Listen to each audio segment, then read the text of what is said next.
my parts all go under a vacuum bag. So vacuum pump, suck all the air out, compress the parts super hard, drive those fibers and everything together, make a good strong part. And then I actually cook all my stuff in an oven. Oh. And so a lot of, more like hobby style, or even like, bigger scale parts where like if the oven's not, it's going to be hard to get that part in an oven because it's huge. Yep. Then they go more of like that wet resin, suck it in, and then just cure it out. Yeah. Or my stuff goes in an oven, and then basically every night, overnight cure.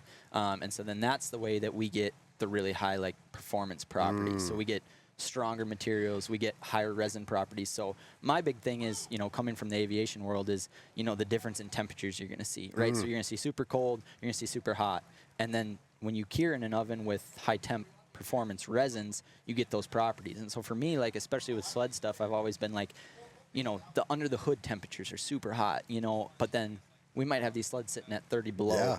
And so I've always wanted to produce a part that I'm not worried about, that the fluctuation there. Yeah, exactly. I'm not worried about that resin getting too hot from the pipe under the hood and being like, hey, buddy, why'd your part start melting, or something like that. Like the resin is something going on here. And so that's where I've always, kind of leaned into hard on the pre-preg, in the sense of like, yes, it's more expensive. It's, I got to have freezers, I got to have ovens. There's way more manufacturing challenges with that. Yeah. But it's the fact of, I get a better performing part. And then the nice thing, too, is, so the pre-preg, like I said, comes with the resin already in it.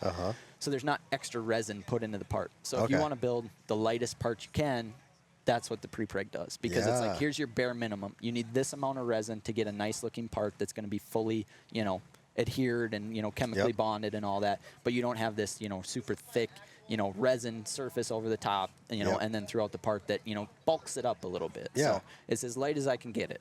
Yeah. So what is like the breaking point, break strength? Help me understand a little bit. Like with carbon fiber. Yeah.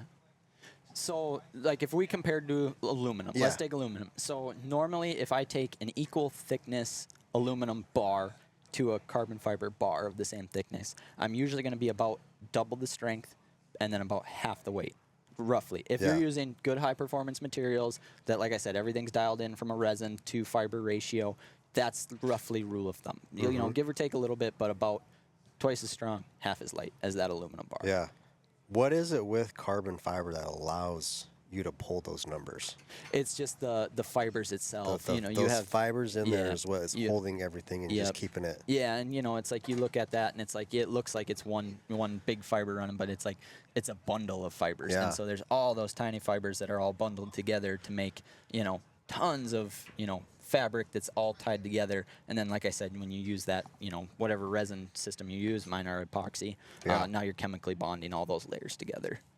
What kind of customization can you do with carbon fiber? Like, can you change like colors and? Yes, I can do colors. So when I first started Carbon Pursuit, that was going to be my big thing. Is I was like, I'm going to offer all these colors, and the colors come with usually carbon black, and then pick your color. But then that is usually fiberglass or Kevlar, so you can dye those two materials. And so you can do the black and the blue or the black and the green and all that, and that looks super cool.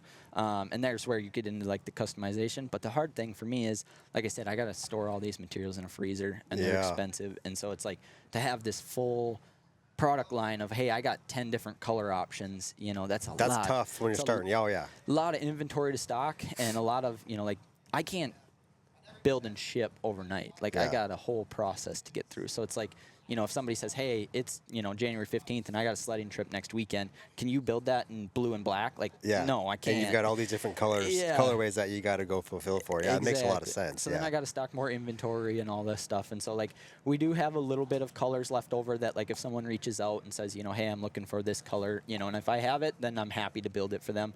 But going forward, until there's, more of maybe a push for colors, like, I've tried to just be like, okay, I'm doing black. Yep, nail it, scale it, there you go. Yeah, and then I think, maybe something else is like, so you can get different weave patterns. And so I've done some bigger weave patterns where it looks like checkerboardy. And that seems to, people like that as a little bit something different than just kind of the smaller weave. And so I do build some parts with that too. So you might see that on some sleds as kind of like one-offs. Every once in a while I'll throw one in there. So we'll know why now, why it looks different. Yeah, so it's just a different weave. That's cool. I think I remember just a recent video that Matt Yeah. with Muskoka Freeway. Yep. He posted he did that whole carbon build sled. It's up there. Yeah, I'm excited But to go one see thing it. he said, I don't recommend anyone doing this.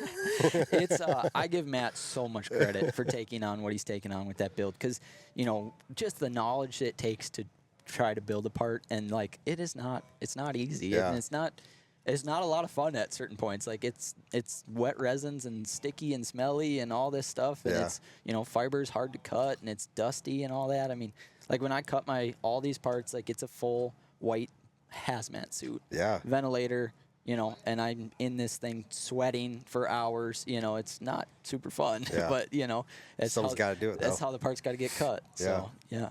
That's cool. So, prototyping.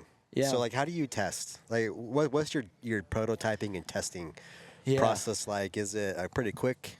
So I mean, Process, or- from a design standpoint, we can make CAD iterations pretty quick, Yep. and work through that, and then but the testing part of it is So, wait, are you going like?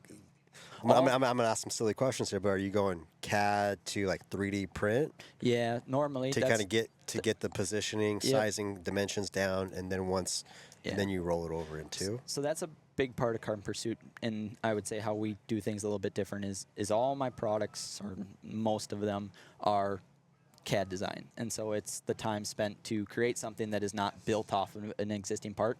My belt guards. Okay. So full transparency, my belt guards for Polaris and Cat are built off of that existing part, so that it's the same geometry. Sure. Like it just didn't make sense from a volume standpoint to go redesign that to look the same, and then like I can't change that design. Yeah. But all the headlight deletes are my designs, so that's all the time spent to make that look good and all that, and then like I said, 3D print.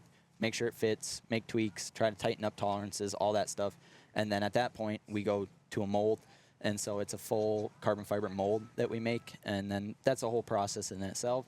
And then once we get that mold, then we can start pulling production parts out of it. So it's a process to get to that point. And then, like I said, I've been fortunate that there's been some really good guys in this industry that have been willing to truly test products for me.